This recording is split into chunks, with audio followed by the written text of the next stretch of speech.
Bom dia a todos. Quero agradecer a presença de todos vocês que estão aqui nesta manhã. Também estender o agradecimento aos pastores Natanael Rinaldi e Filho e toda a comissão que trabalhou para que esse evento se realizasse. O meu tema será Espiritismo. E eu pretendo desenvolver esse tema em dois momentos. No primeiro momento, eu quero falar sobre Espiritismo e ciência. Qual a relação do Espiritismo com a ciência? Para isso, eu escolhi o título: É científico o Espiritismo? É um título que nos reporta uma reflexão. É um título que nos faz indagar realmente da cientificidade que alega o Espiritismo. No segundo momento dessa palestra, eu quero delimitar este tema e quero tratar de alguns pontos, pontuar algumas declarações que o Espiritismo faz em relação a esse binômio, mediunidade e ciência. Portanto, na primeira parte, eu quero contextualizar também a época de Kardec. Aí vocês poderão observar que o meu tema ele foi delimitado no subtítulo: uma análise crítica nos estudos uranográficos do livro A Gênese. Só para conhecimento dos irmãos, a uranografia, uranografia, ela era um antigo nome que se dava à astronomia. A ciência que estudava os céus, estudava os planetas, as observações. Então as pessoas que estudavam isso faziam estudos uranográficos. Na época de Kardec era essa nomenclatura que prevalecia. Então Kardec, no capítulo 6 deste livro, o livro A Gênese, ele vai tentar montar toda a sua história, ou vai tentar reconstruir a história do mundo por meio da metodologia científica que então prevalecia no seu tempo.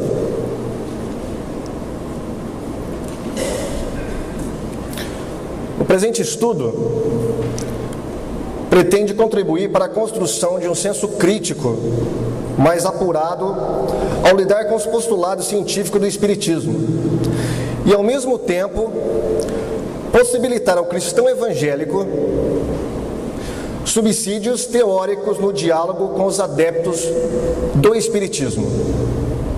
Portanto, nosso objetivo é analisar, à luz das recentes descobertas da astronomia, as reivindicações científicas do Espiritismo kardecista, fundamentadas por meio do fenômeno paranormal da mediunidade contidas no livro A Gênese. Portanto, todo esse estudo, toda essa palestra, ela vai se basear praticamente nesse livro, A Gênese, um livro que Allan Kardec escreveu para tratar desses assuntos, vamos dizer assim, científicos. Num segundo momento, eu gostaria também, como complemento, usar esse outro livro que no decorrer da palestra nós iremos falar. Próxima transparência. Todo pesquisador, principalmente das áreas das humanas,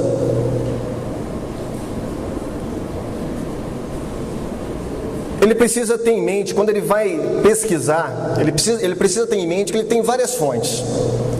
E talvez dentro da área da história ou da área da sociologia, ou mesmo da teologia, uma das principais fontes que estão à disposição do pesquisador são os documentos escritos.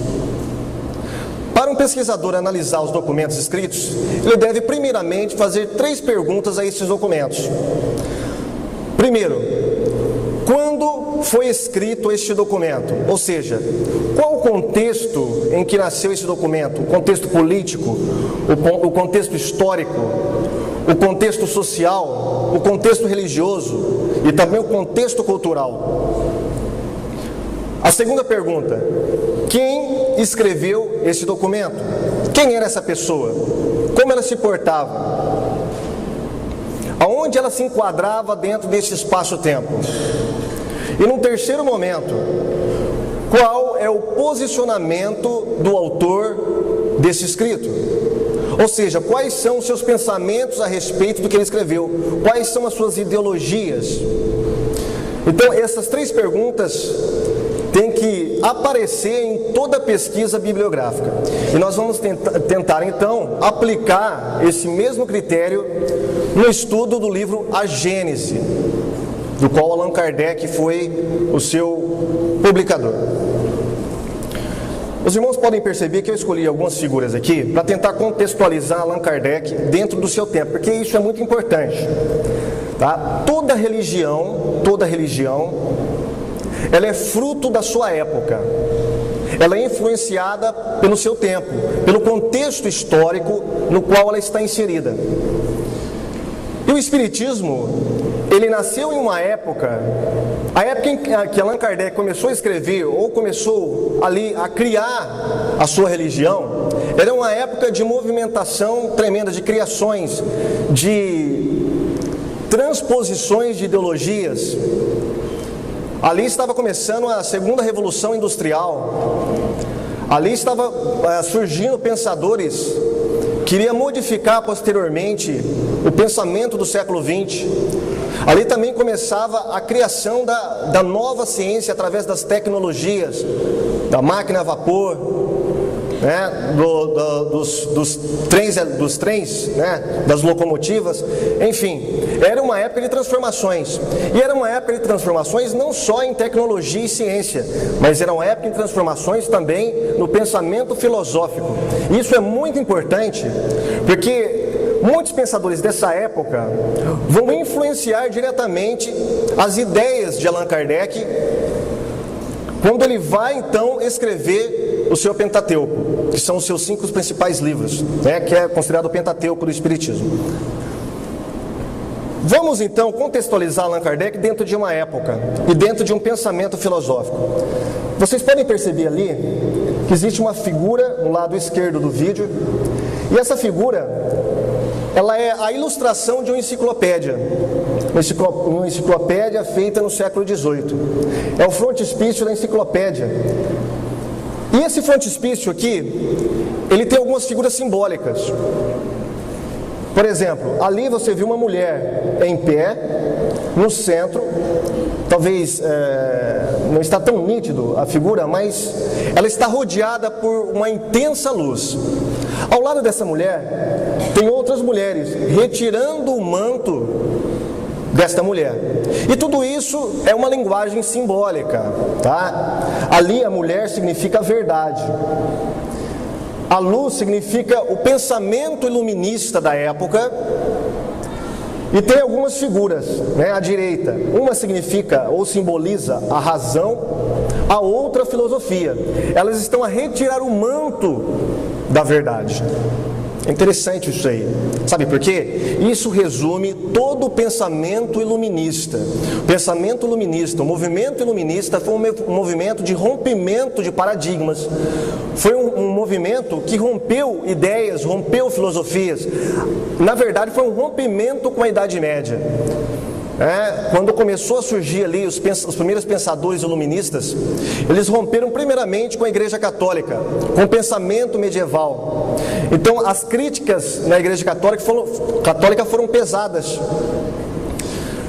Se nós formos resumir o pensamento iluminista, nós iríamos resumi-lo da seguinte maneira: crença na razão, crença na ciência, crença em que a ciência e a razão levaria a humanidade a um estado de felicidade total, crença que existiria uma religião humanista, uma religião natural, Então, esse, resumidamente, era o pensamento dos pensadores ali, dos filósofos iluministas. E todos esses pensamentos, essas escritas foram resumidas nesse livro chamado Enciclopédia.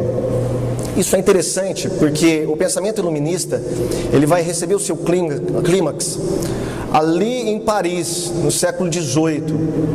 E ele foi a consequência direta desses pensamentos iluministas, da filosofia iluminista, foi a Revolução Francesa.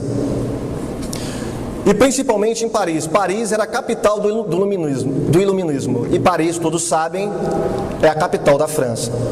E Kardec era francês, nascido em Lyon, né?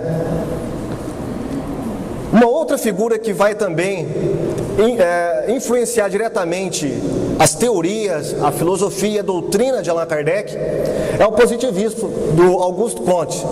Comte foi o criador do positivismo. O positivismo na filosofia social baseada na lei dos 3 estados. Que leis eram essas? Ele acreditava que a humanidade estava progredindo. Então, primeiro a humanidade estaria num estado chamado de teológico, um estado onde eles interpretavam a realidade, o mundo à sua volta, por meio de acreditar nas façanhas dos deuses, na mitologia. Com o passar do tempo, chegou a filosofia, ou o estado metafísico, que seria o segundo estado do positivismo. Então, segundo a teoria desse senhor, a humanidade avançou um pouquinho mais, deixou os deuses, deixou a mitologia, as superstições e já estava acostumando com o pensamento racional. Mas para ele não bastava isso. A humanidade teria que avançar um pouquinho mais. Ela teria que chegar no último estágio, que para ele seria o estágio científico ou positivista. Para Auguste Comte, o progresso levaria a sociedade das mais simples às mais complexas. A ordem procuraria ajustar todos os indivíduos às condições estabelecidas. Daí os 2 princípios do positivismo, ordem e progresso. Vocês já ouviram esse lema em algum lugar? Já leram esse lema em algum lugar? Pois é, a bandeira nacional, não é? Está lá, ordem e progresso. Por quê? Porque a proclamação da República foi feita por positivistas. Tá? Então, eles acreditavam que o Brasil, na época, na transição de monarquia para a República, né, de Império para a República, eles estariam avançando e o Brasil iria progredir segundo as leis da própria natureza no estado avançado, mas dentro tudo de uma ordem, de uma sistematização. Então, veja bem, todos esses pensamentos vão influenciar diretamente os pensamentos e a filosofia e a doutrina do codificador do Espiritismo, Allan Kardec. Próxima transparência. Allan Kardec ele tem uma preocupação extrema em enquadrar o Espiritismo não apenas como uma religião, mas como uma ciência. O porquê dessa preocupação? Isso é de fácil verificação quando você entende que na época a ciência positivista era a ciência que estava no auge.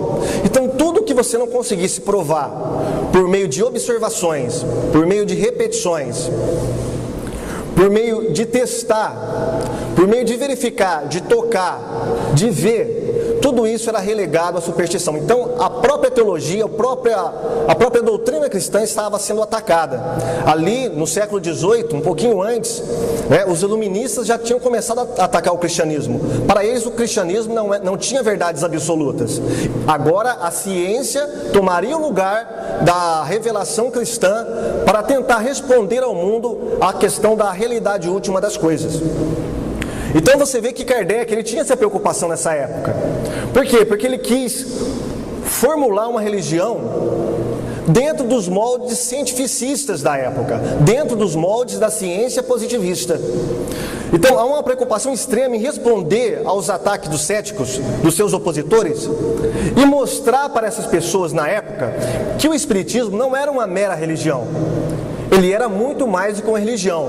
O Espiritismo poderia ser provado por algumas leis ou metodologias científicas. E Allan Kardec vai absorver toda essa metodologia científica da ciência positivista da época.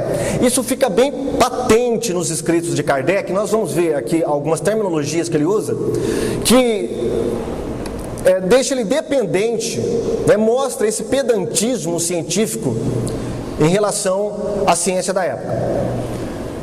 Diz Allan Kardec lá no livro A Gênese: o Espiritismo e a ciência se completam reciprocamente. Então ele acreditava que não havia confronto entre Espiritismo e ciência. Então a ciência, ela iria, na verdade, provar que realmente existe o que ele chamava de mundo dos espíritos. Uma outra fase interessante de Kardec é a seguinte: é, pois, rigorosamente exato. Olha o termo, rigorosamente exato. É um termo muito usado no meio científico. Tudo tem que estar a rigor, tudo tem que ser rigorosamente tratado, tem que ser tudo rigorosamente observado, sistematizado, analisado. Dizer que o Espiritismo é uma ciência de observação, veja bem, e não produto da imaginação. Então você veja a preocupação de Allan Kardec. O Espiritismo não é uma mera religião inventada por algumas pessoas, imaginada por alguns, não. O Espiritismo, ele é passível de observação como qualquer ciência de sua época. Então você vê que Allan Kardec, você observa que Allan Kardec, ele aí quer então colocar o Espiritismo como uma ciência. E até hoje, se você for nas livrarias espíritas e tiver o cuidado de olhar, observar os vários títulos de livros, de dezenas, centenas de livros publicados pelo universo espírita, você vai observar que o termo ciência é um termo que aparece constantemente em várias obras espíritas. Por quê? Porque até hoje eles acreditam que o Espiritismo é uma ciência. Vamos passar para outra transparência. Ele continua tentando atestar a sua religião como científica. E ele diz: no estado atual da opinião e dos conhecimentos, a religião, que terá de congregar um dia todos os homens sob o mesmo estándar, será a que melhor satisfaça a razão. Olha aí, iluminismo, a crença na razão, no poder da razão. Que não seja em nenhum ponto desmentida pela ciência positiva. Os irmãos estão entendendo? Estão entendendo a dependência de Kardec do positivismo? Da ciência positiva, onde tudo tem que ser observado, tudo tem que ser analisado. E a ciência para os iluministas, pelos filósofos da época, os cientistas positivistas da época, ela propunha uma verdade absoluta. Então a verdade absoluta estaria à mercê da ciência positiva. Então Kardec usa essa ideologia da época para tentar fundamentar o Espiritismo. E ele continua: que em vez de se imobilizar, acompanha a humanidade em sua marcha progressiva, com o não admitir senão a fé racional. Então, quando você observa os livros de Kardec, você vai fazer pesquisas, você vai sublinhar várias partes, pesquisar, ler, reler os livros de Kardec, você encontra um Kardec racional, um Kardec sistemático, um Kardec que quer colocar, como ele mesmo diz, tudo debaixo do cadinho da razão.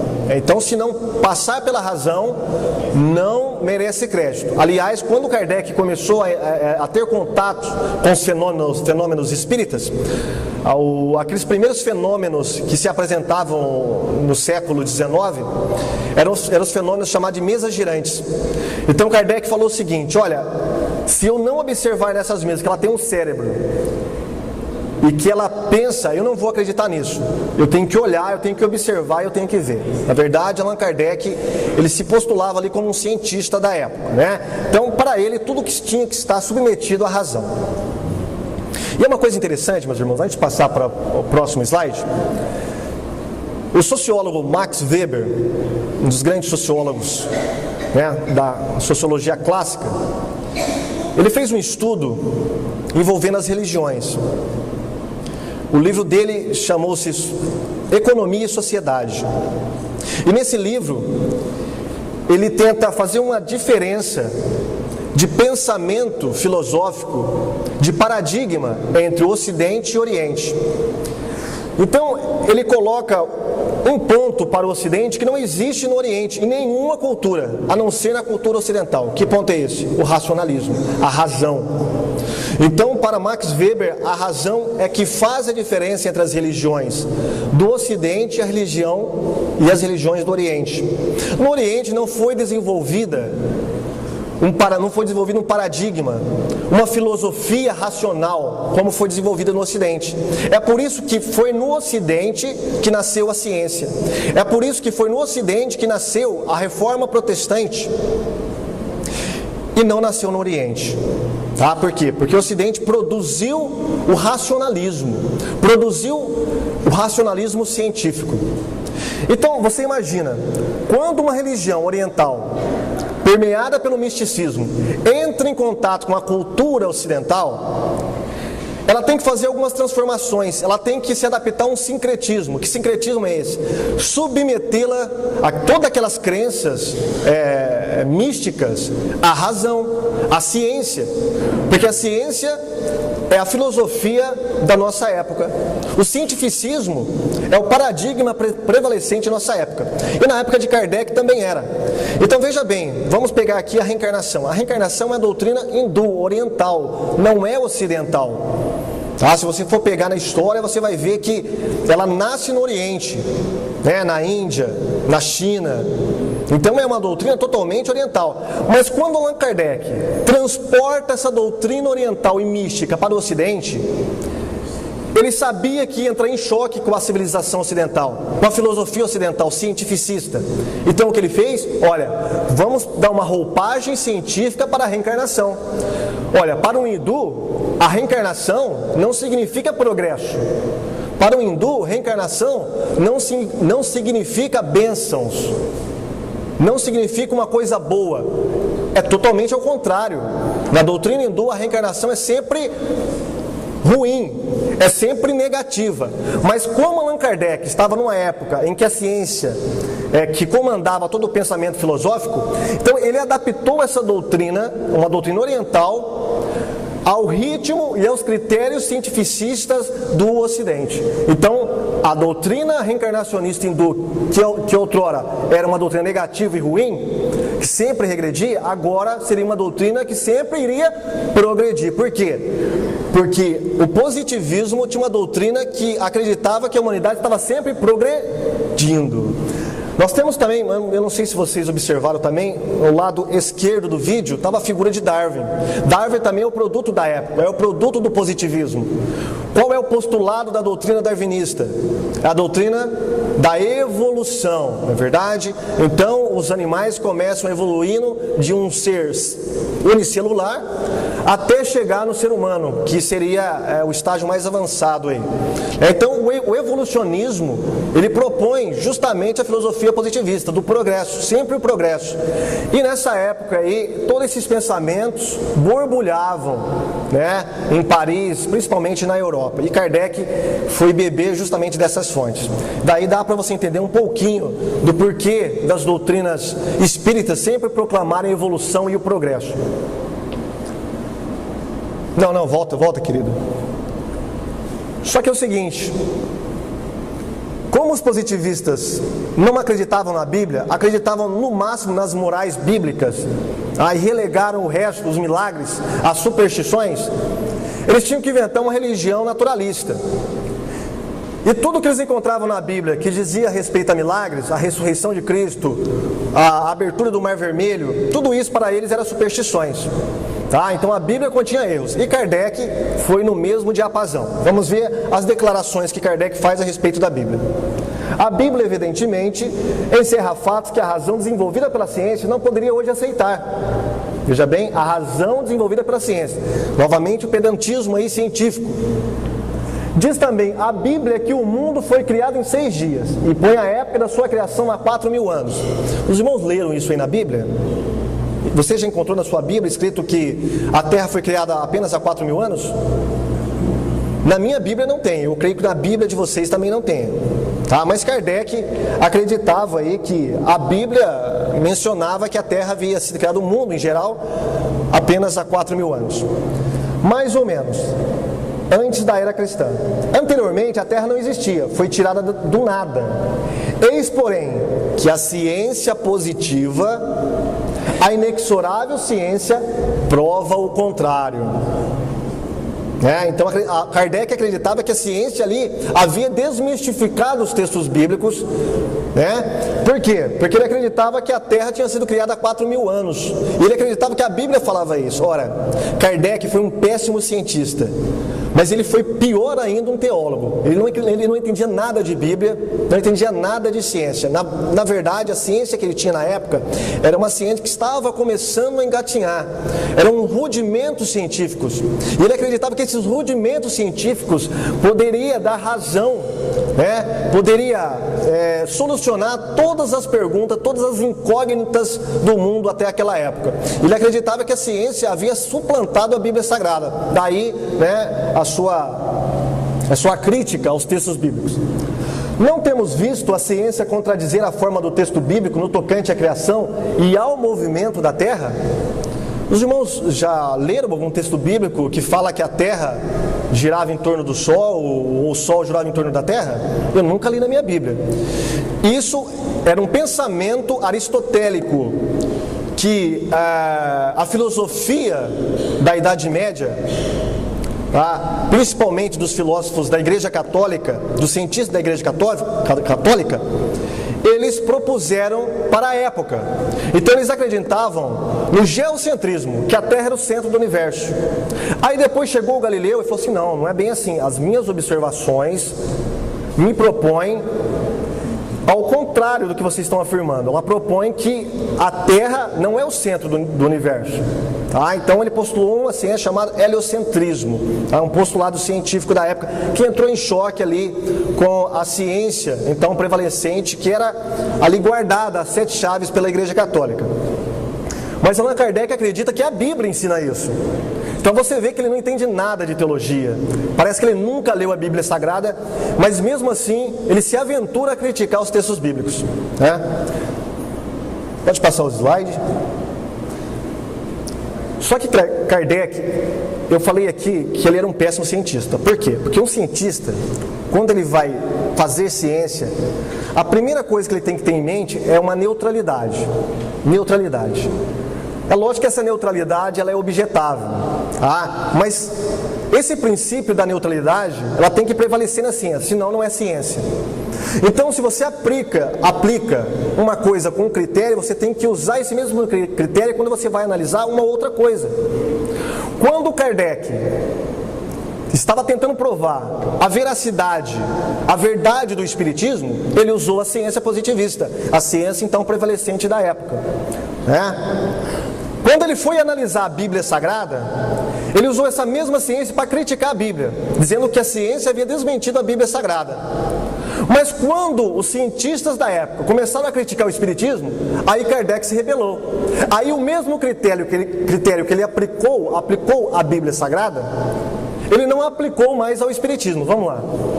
A ciência propriamente dita é, pois, como ciência, incompetente para se pronunciar na questão do Espiritismo. Nós temos aí 2 pesos e 2 medidas.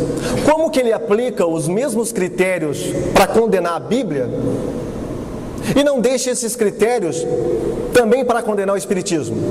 Quando é para condenar a Bíblia, aí a ciência é válida. Agora, quando é para condenar o Espiritismo, aí a ciência é incompetente. Isso é hipocrisia, Isso é má ciência. Isso não é ciência. E ele não era cientista de fato, e muito menos teólogo. Então você vê aí a imparcialidade do senhor Allan Kardec. Não tem que se ocupar com isso, e qualquer que seja o seu julgamento, ele falando da ciência em relação ao Espiritismo, favorável ou não, nenhum peso poderá ter. O que você me diz disso, irmãos? É confiável um livro que foi escrito segundo esses critérios? É confiável um livro em que um homem que posa como cientista, que posa como a última voz da razão, que posa como a última voz da ciência, aplicar um critério em relação ao Espiritismo e aplicar um outro critério em relação à Bíblia Sagrada? você vê que a imparcialidade, ela é ali visível nos escritos de Allan Kardec. Então nós não podemos acreditar, tá, num livro em que omite coisas, em que retira coisas, em que distorce a verdade, seja a verdade teológica ou a verdade científica. Nós não podemos acreditar numa ciência como essa. Na verdade, o Espiritismo não é ciência. Os seus defensores querem que o Espiritismo seja, de fato, a ciência, mas não é ciência. Próxima transparência. Mas quem disse que a Bíblia não é científica? Olha, de fato, a Bíblia ela não foi escrita com uma linguagem científica. Você não vai encontrar uma linguagem como você encontra hoje nos livros de biologia, quando a Bíblia fala sobre os seres vivos. Você não vai encontrar uma linguagem que os físicos usam hoje para tratar as suas teorias, nem que os zoólogos, nem que os biólogos e outros usam aí no dia a dia para fazer ciência. No entanto, a Bíblia ela não erra quando toca em fatos científicos. Nós podemos observar ali, ao lado esquerdo do vídeo, tem a área científica. E ao lado direito do vídeo, nós temos algumas descobertas científicas que a Bíblia já falava anteriormente. Por exemplo, a geologia, que é a ciência que estuda a Terra. Né? A Bíblia já falava lá em Isaías 40, 21, sobre a esfericidade da Terra. Ou seja, a Terra não era quadrada. A Terra não era carregada por 2 elefantes, como acreditavam algumas teorias orientais, algumas religiões orientais. A Terra era redonda. Jó também fala sobre a esfericidade da Terra.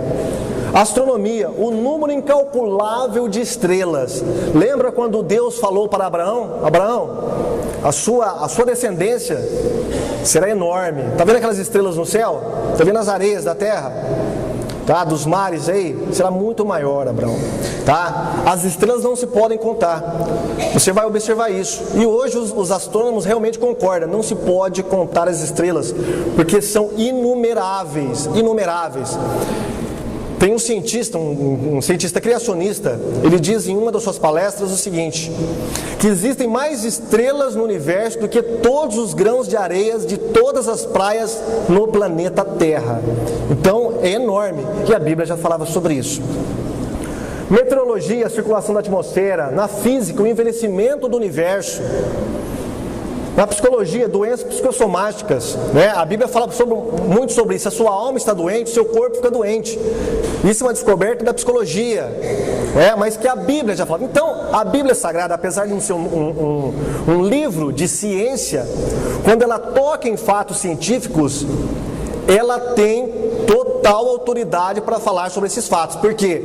Porque os fatos científicos nada mais é do que a observação do nosso mundo visível, da realidade que nos cerca. E quem criou essa realidade? Deus. E se Deus criou esse mundo, e se foi o mesmo Deus que inspirou aqueles escritores, os profetas e apóstolos a escrever este livro, então esse mesmo Deus não pode estar em contradição. Existe uma teologia hoje em dia por aí que acredita que quando a Bíblia toca em religião, ela é confiável, mas quando ela toca em fatos históricos e científicos, ela não é mais confiável, ela pode possuir erros. Eu não concordo com esse tipo de pensamento. Por quê? Porque nós teríamos um Deus incompetente e contraditório, mas o nosso Deus, ele é verdadeiro, ele não se contradiz, não é um Deus de confusão. Pode passar para a próxima. Nós vamos entrar agora, vamos delimitar o nosso estudo. Já falamos sobre esse pedantismo científico de Kardec. Vamos agora observar, vamos analisar algumas das, vamos dizer assim, dos postulados, das revelações científicas que Kardec tentava impor para tentar provar que o Espiritismo realmente era uma ciência.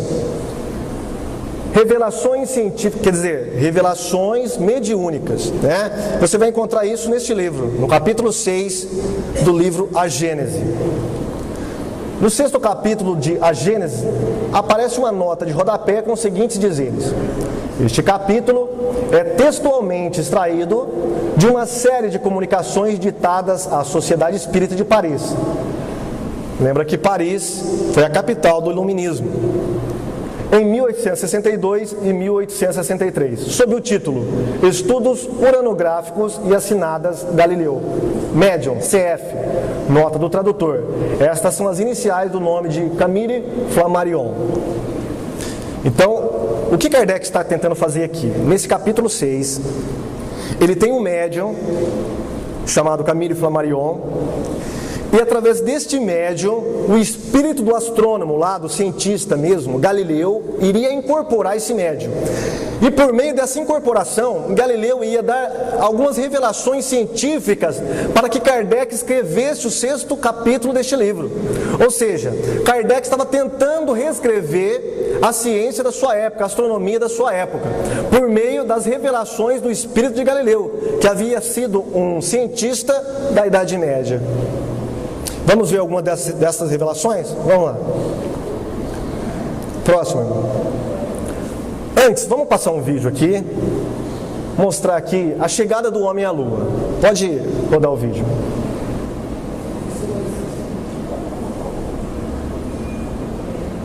Você está vendo aqui Apolo 11, em 1969, a primeira vez que o homem pisa na Lua.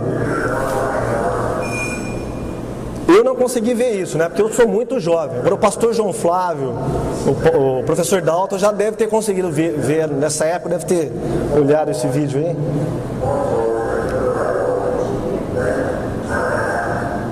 A base, né, lá da NASA comunicando com os astronautas.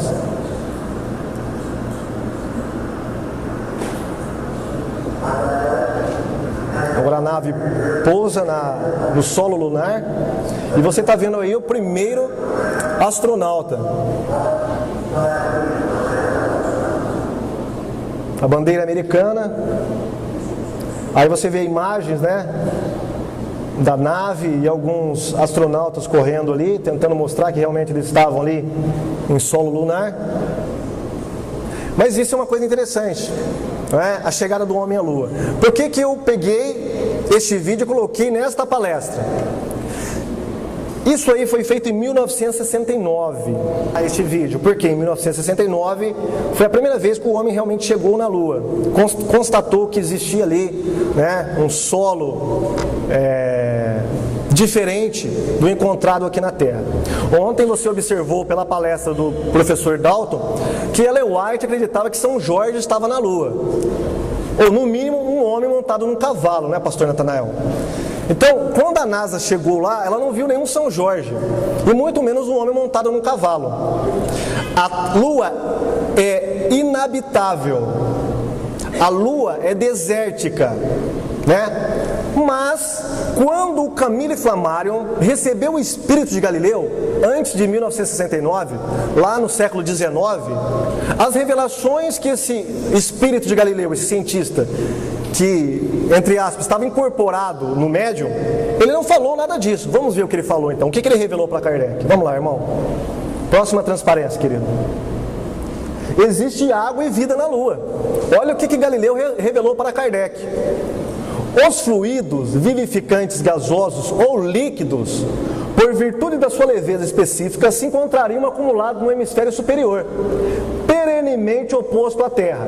O hemisfério inferior, o único que vemos, seria desprovido de tais fluidos, e por isso impróprio à vida, que, entretanto, reinaria no outro. Vocês não estão entendendo? Aquela parte da Lua que nós não vemos, seria esse hemisfério, que teria uma habitação terrível, uma civilização ali na Lua, e que existiria água líquida ali.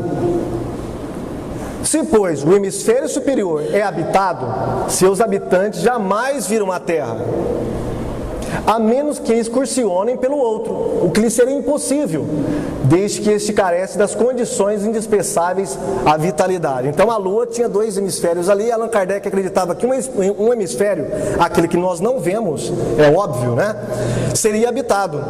Os habitantes de lá nunca passariam para o hemisfério que é observado da Terra, porque não existiria condições de vida nem água ali.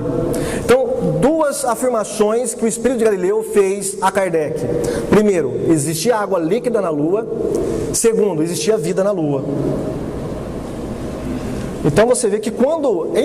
É interessante a gente observar isso, que quando os astronautas chegam lá, não vem ninguém apertar a mão deles. não vem nenhuma comitiva das boas-vindas para os astronautas da NASA. Né? Por que será? De duas uma, ou o espírito de Galileu era mentiroso, tá? Ou a NASA pousou no outro hemisfério que Kardec falou que não tinha vida. Eu acho que é isso. Na verdade, eu acho que o hemisfério é que nós conseguimos ver daqui, não é verdade? Mas no desenrolar dessa mediunidade, dessa sessão espírita, você vai perceber que isso aqui não é tudo o que ele revela. Ele vai revelar coisas piores ainda, coisas mais bombásticas ainda. Né? Essa é uma delas. Existe água e vida na Lua. Nós já sabemos que não existe água e vida na Lua. Portanto, o espírito do cientista que revelou aquilo para Kardec era um espírito mentiroso, ou não era nenhum espírito. Tá? Não era nenhum espírito. Então, esse livro aqui, ele não passou no primeiro teste. Olha, o teste sobre a Lua já não tem nada a ver com ciência. É uma pseudociência. Próximo. Nenhum satélite em Marte. O número e o estado dos satélites de cada planeta tem variado de acordo com as condições especiais em que eles se formaram. Alguns não deram origem a nenhum astro secundário, como se verifica com Mercúrio, Vênus e Marte. Ao passo que outros, como a Terra, Júpiter e Saturno, formaram um ou vários desses astros secundários. Então, o que Galileu revelou para Kardec ali por meio do médium foi que Marte não deu origem a nenhum satélite. Não existe nenhum satélite em Marte. Né? Mas vamos ver se realmente Galileu estava certo ou não. Vamos ver esse vídeo aqui.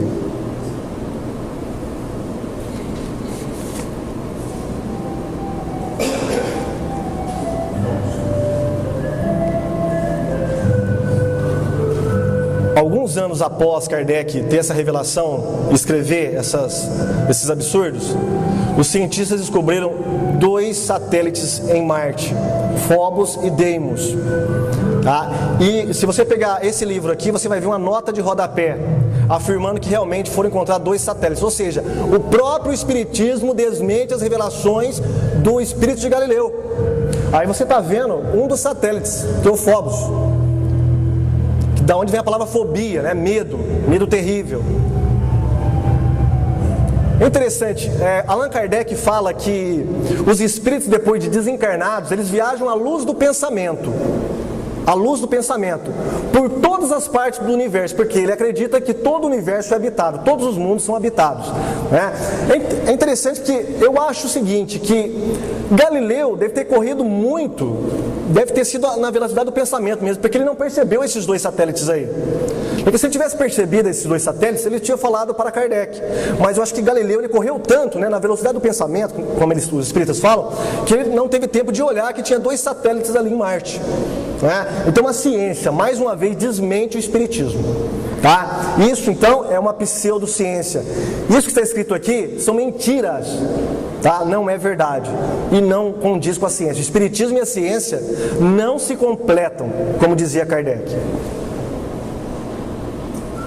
Eu acredito que esses eram seres que existiam lá na Lua, né? Um marciano, mas esse é um marciano, tá? Veja o que Kardec fala. Reconheceu-se que os planetas são mundos semelhantes à Terra e, sem dúvida, habitados como esta. Então, para todos os espíritas, todos os mundos são habitados, inclusive Marte.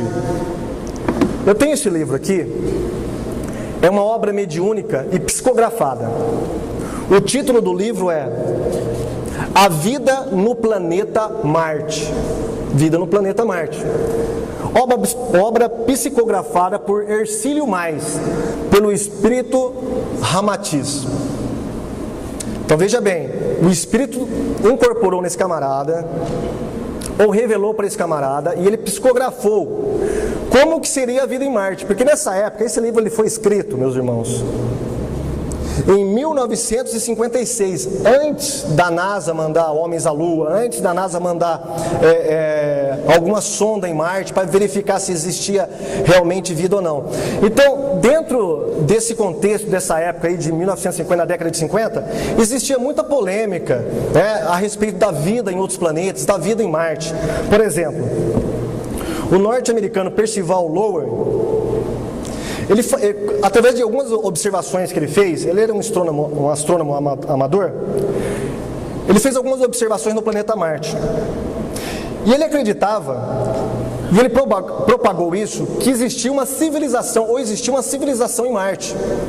Tá? Isso em 1800, quase ali na década de 30. Essa ideia de uma civilização marciana passou para a imaginação popular.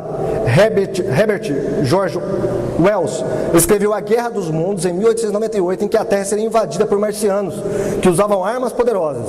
Em 1938, Orson Welles fez uma adaptação do conto para o rádio, o que causou pânico generalizado e que levou a que algumas pessoas fugissem e outras afirmaram que sentiam o cheiro de gás venenoso lançado pelos marcianos, ou que viam luzes ao longe da luta dos marcianos para se apoderarem da Terra.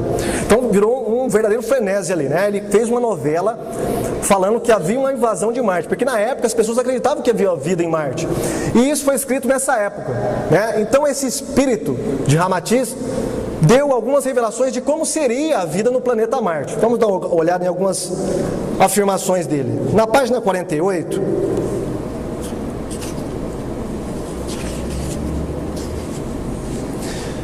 é uma sessão de perguntas e respostas, como Allan Kardec faz no Livro dos Espíritos.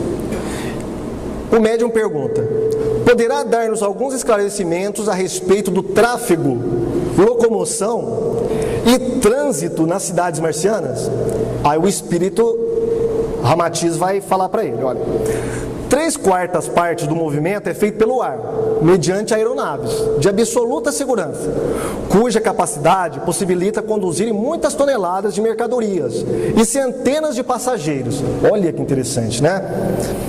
O tráfego sobre o solo e o trânsito pedestre nos circuitos das cidades, nas rodovias. Marte tem rodovia, viu, irmão? Só na NASA que não conseguiu enxergar isso.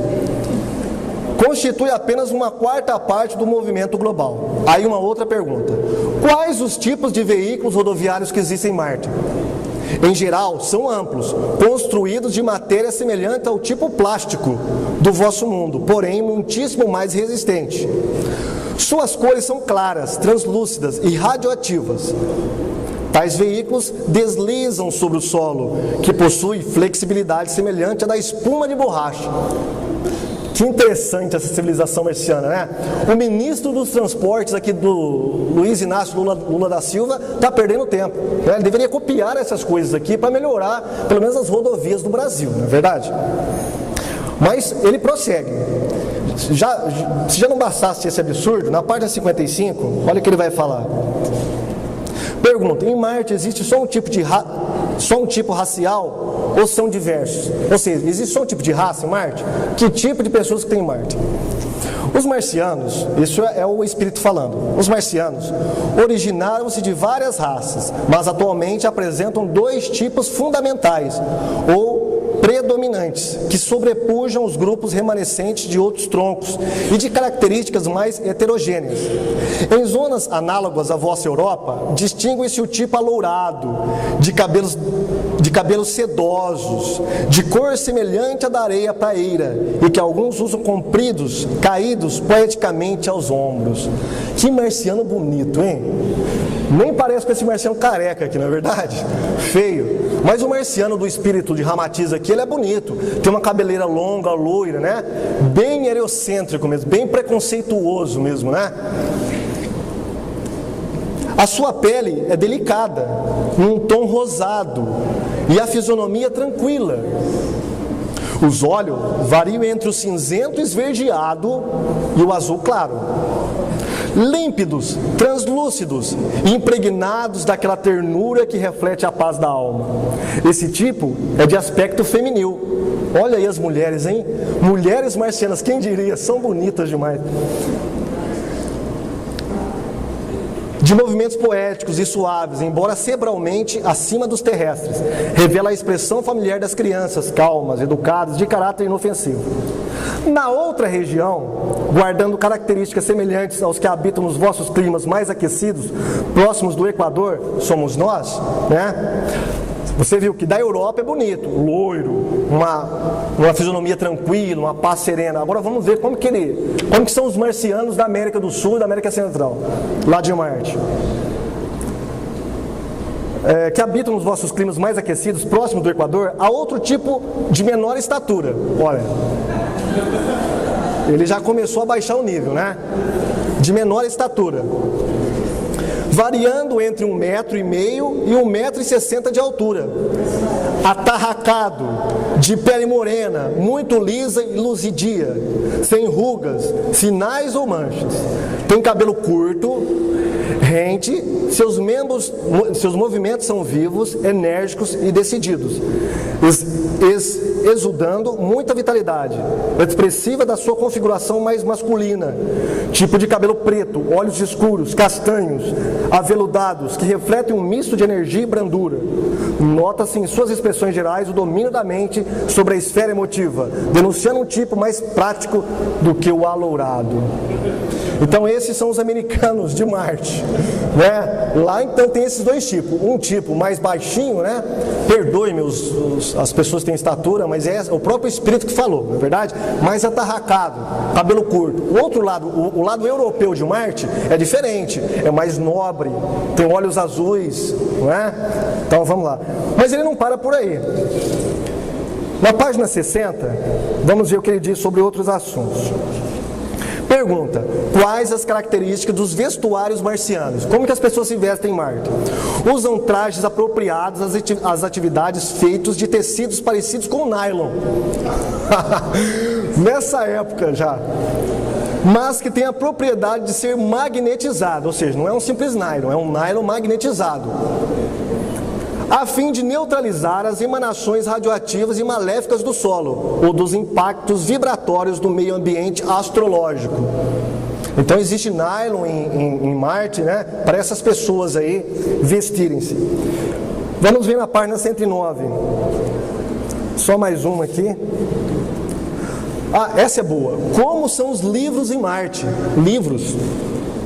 O Espírito responde: são feitos de substâncias radiantes, em cores verde seda ou azul claro, a fim de não fatigarem a vista. Olha que interessante, né? Os cientistas não descobriram isso aqui na Terra ainda. As gravuras parecem animadas, cheias de vida, são chamados livros definitivos. Aí a pergunta: mas o que são livros definitivos? Por que livros definitivos? Aí o Espírito responde: são os livros históricos ou dicionários e enciclopédias que registram os assuntos já definitivos no campo a que se reportam. Suas folhas, essa é a melhor. Suas folhas exalam muitas vezes certos perfumes correspondentes aos assuntos expostos. Ou seja, se você estiver vendo um livro que fala sobre mulher, você vai sentir um cheiro de mulher. Se você, por um acaso, estiver lendo um livro que fala sobre lixo, você tem que tampar o seu nariz, porque vai exalar o mau cheiro desse livro, né? Imagina um livro, o pastor Nathanael Rinaldi Filho, um livro que trata sobre necrópsia. Qual o cheiro que vai exalar desse livro? Eu nem queria ler esse livro, não é verdade? Mas os marcianos têm essa dura vida intelectual, né? Toda vez que ele pega um livro, ele vai ter o perfume daquele assunto que reporta o livro. Tem muito mais. Esse livro aqui está cheio de baboseiras como esta. Hoje, para nós, em pleno século XXI, nós sabemos que são baboseiras. Na época, isso poderia até soar plausivelmente. Hoje não. Tá? Ele acredita que isso aqui estava correto na época. Existia vida no planeta Marte e esse espírito especulou sobre essa vida. Próxima transparência. A fluidez dos cometas. O Espírito de Galileu falou para ele que os cometas são fluidos. Olha, a natureza fluídica dos cometas, já bem comprovada, que lhes é própria, afasta todo o receio de choques violentos, porquanto se um deles encontrasse a Terra, esta o atravessaria, como se passasse através de um nevoeiro. Sabe por quê? Porque na época, os cientistas acreditavam que os cometas, eles não eram sólidos. Eles eram mais ou menos assim, gasosos mesmo, né? Como se fosse um nevoeiro. E Kardec consultou o Espírito de Galileu e Galileu confirmou. Mas vamos ver se realmente é isso mesmo.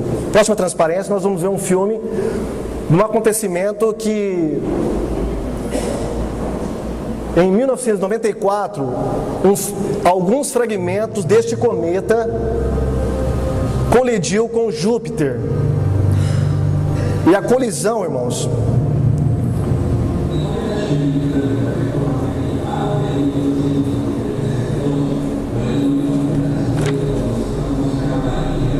Você pode ver aí, esses são as pessoas os cientistas que observaram esta colisão. Você vê aí alguns fragmentos colidindo com Júpiter, tá? Aí os fragmentos do cometa. Essa colisão, somente alguns fragmentos deste cometa foi capaz de causar explosões que chegaram a atingir 1000 quilômetros acima da superfície do planeta, com uma energia liberada de 10.000 vezes maior que o arsenal nuclear disponível hoje na Terra. Tá? Então preste atenção, só fragmentos desse cometa era capaz de destruir a Terra e abriu enormes crateras nesse planeta, porque o planeta, esse planeta em particular, ele funciona no espaço da nossa galáxia como se fosse um protetor do planeta Terra. Ele está entre a Terra e um cinturão de asteroides, então todos os asteroides vêm colidir com ele antes de chegar na Terra. Eu acho que é a estratégia de Deus para preservar a vida na Terra, né? Então você veja bem, olha, as colisões desse cometa poderia destruir a vida na Terra, mas o Espírito de Galileu não acreditava assim. Acreditava que se esse cometa passasse na Terra, essa o atravessaria. Isso é ciência? Não. E isso é o conhecimento científico da época. Vamos passar para a próxima transparência, meu querido. Os sólidos anéis de Saturno. Segundo o Espírito de Galileu, desde a época da sua formação, esse anel se solidificou do mesmo modo que os outros corpos planetários. Então ele acreditava que os anéis de Saturno eram sólidos, como é qualquer planeta. Tá? Por quê? Porque na época os cientistas acreditavam assim. Tá? Vamos para o vídeo. Esse vídeo vai mostrar um pouquinho da constituição dos anéis de Saturno. Olha lá, tá vendo? São fragmentos de gelo e são vários anéis, não é? E não são sólidos. Visto da Terra parece sólido. É o que os astrônomos na época de Kardec conseguiam ver. Eles não tinham toda essa tecnologia que nós temos hoje, não é verdade? Então eles acreditavam que era sólido. E o que o Espírito de Galileu falou? Olha, os anéis de Saturno são sólidos. E Kardec registrou o que o Espírito falou neste livro aqui, a Gênese. Vamos para o próximo. Uma pergunta que nós devemos fazer depois de todas essas coisas que foram observadas aqui. Qual a origem destas revelações? Veio de algum destes planetas, do Sol? Kardec fala que no Sol existia vida. Veio de Marte, de Júpiter, Saturno, Plutão. De qual planeta? Pastor Natanael, qual planeta veio essas revelações? Ou vieram essas revelações? O pastor Natanael está perguntando aos universitários ainda. Vamos esperar um pouquinho, não é? Mas vamos ver aqui, nós temos uma hipótese. Quem que deu essas revelações para Kardec? Foi realmente um espírito de algum lugar?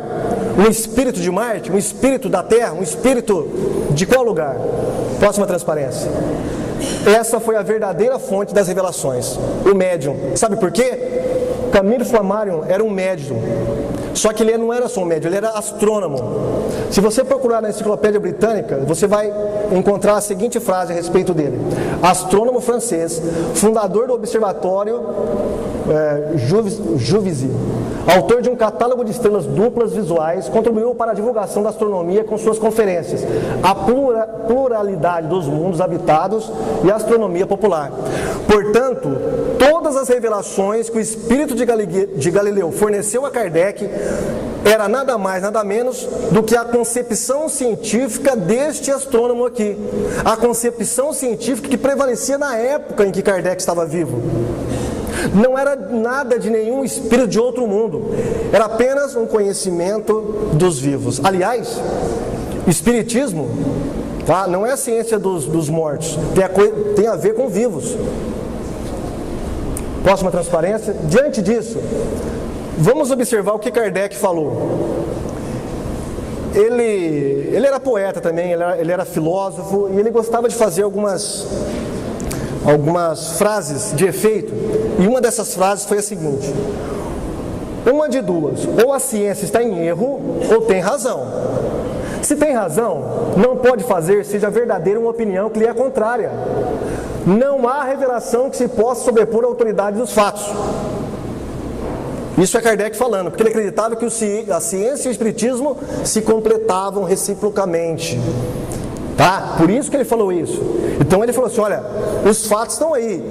A Lua é habitada, a Lua tem água. Sabe por quê? Porque na época os cientistas acreditavam que existia água na Lua. Tá? Deram até o nome de mar a algumas partes da Lua. Então Kardec sabia disso. Olha, os anéis de Saturno são sólidos. Novamente, revelações não de um outro mundo, não de um espírito, muito menos do espírito de Galileu, mas da astronomia que prevalecia na época. Tá? Portanto, os fatos que nós conhecemos hoje realmente desmentem o espiritismo. Então a revelação do espírito de Galileu não pode sobrepor a autoridade dos fatos que nós conhecemos hoje por meio da ciência. Então muito nos admira Kardec escreveu um livro em que ele denigra a Bíblia como não científica e exalta o Espiritismo como científico, e encontrar em pleno século XXI justamente uma refutação do que Kardec falou. Olha, por que os espíritas não revisam esse livro? Sabe por quê? Porque ele tem caráter doutrinário, e doutrina não se pode mexer, virou dogma, apesar dos espíritas contradizerem isso. Vamos fazer algumas perguntas ao kardecismo. Próximo. Se para Kardec os espíritos viajam à luz do pensamento, por que as revelações dos espíritos elevados contradizem a ciência? Não são eles superiores a nós? Como se enganaram em pontos tão básicos? Seriam esses espíritos superiores mentirosos e enganadores? Se eles são mentirosos, enganadores, que espíritos são esses e de onde vêm? Mas segundo Kardec, somente os espíritos maus e inferiores são mentirosos e enganadores. Aí a nossa pergunta é, porventura, teria Kardec sido vítima do engodo de tais espíritos? Se realmente foi um espírito que baixou ali naquela sessão, foi um espírito mentiroso, e Kardec foi enganado por ele. Olha, mas o fundador do espiritismo ser enganado por um dos espíritos inferiores? Isso é uma coisa que os espíritas têm que responder. Próximo. Tais declarações foram de fato revelações dos espíritos ou foram especulações científicas do médium? Eu acredito nessa hipótese. Se eram meras especulações pessoais, por que elas ainda fazem parte de um livro de caráter doutrinário? E a última pergunta, seria a ciência que estaria errada ou foi Kardec que errou? Se foi Kardec, por que até hoje os espíritas não vieram a público reconhecer este erro? Essas são 6 perguntas que nós deixamos para os espíritas responderem. Tá? E com isso eu encerro a minha palestra. Agradeço profundamente à comissão da igreja, a toda a igreja, por convidar mais uma vez o CACP para fazer parte desse evento. Deus abençoe a todos em nome de Jesus.